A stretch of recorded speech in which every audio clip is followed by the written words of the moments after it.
Excusez-moi. Vous en prie, Paul. Oui, merci Monsieur le Président. Au nom du groupe socialiste, nous souhaitons effectivement apporter quelques propositions autour de l'amendement que nous avons déposé et qui est, je pense, sur les tables de chacun,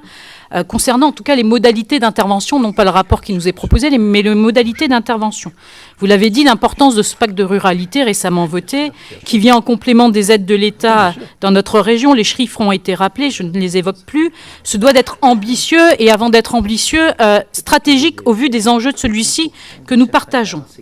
Considérant que le Conseil régional d'Alsace-Champagne-Ardenne-Lorraine doit être une collectivité donc stratège et non un simple guichet offrant un droit de tirage, il convient de prendre en compte un certain nombre de critères afin de permettre des règles d'attribution claires, énoncées, pour permettre un traitement équitable des projets déposés et éviter ce que nous craignons, que les premiers dossiers arrivés soient les premiers servis. Comment ferons-nous demain, puisque nous limitons à 1200 dossiers, si nous enregistrons ici dans les services 2500 dossiers, comment s'opérera le tri? Et là, on va perdre effectivement un certain nombre de retards, contrairement à l'ambition que vous affichiez, Monsieur le Président.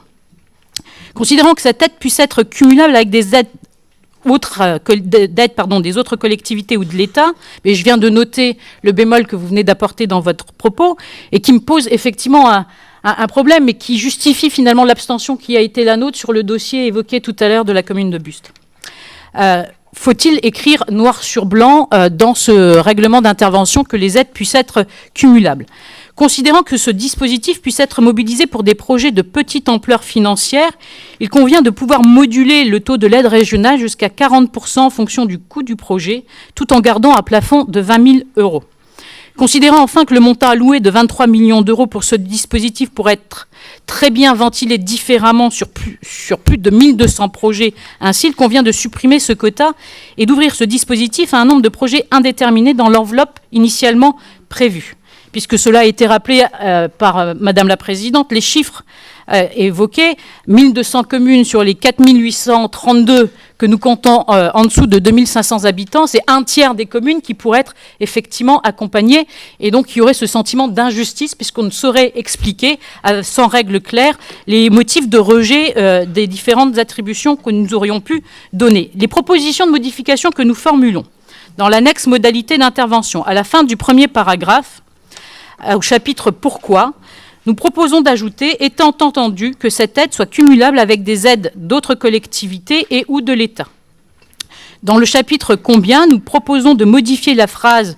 qui consiste à dire que le taux de l'aide régionale est de 20% maximum du coût hors taxe des travaux, à l'exclusion de toute autre dépense, par le taux de l'aide régionale est modulable en fonction du coût hors taxe des travaux et à l'exclusion de toute autre dépense, la clé de répartition étant la suivante, 40% pour une dépense de 20 000 euros hors taxe, soit une subvention maximum de 8 000 euros, 30% pour une dépense de 35 000 euros hors taxe, soit une subvention de 10 500 euros, 25% pour une dépense de 50 000 euros hors taxe, soit une subvention de 12 500 euros, et 20% pour une dépense de 100 000 euros ou plus, soit une subvention de 20 000 euros.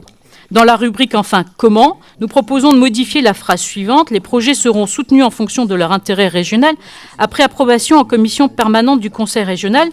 par les mots suivants, les projets seront soutenus en fonction de leur intérêt régional, ça ne change pas, mais du potentiel financier, ça a été rappelé l'importance du potentiel financier tout à l'heure par Madame la Présidente de la Commission, du taux de mobilisation du potentiel fiscal de la commune,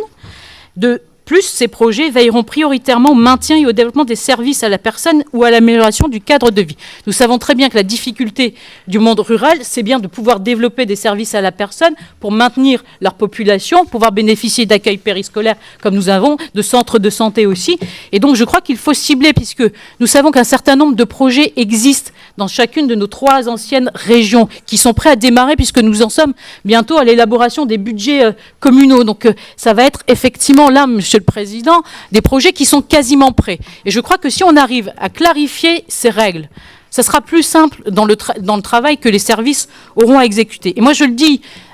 sans toucher à la masse des 23 millions d'euros, en complément des aides de l'État, nous pourrions en fait, avec ce système de modulation, accompagner plus que 1200 communes. Et je crois que notre intérêt commun, dans la responsabilité d'une opposition constructive telle que nous la développons, c'est bien d'accompagner le maximum de nos communes rurales dans les objectifs partagés, de les accompagner à réussir leur attractivité.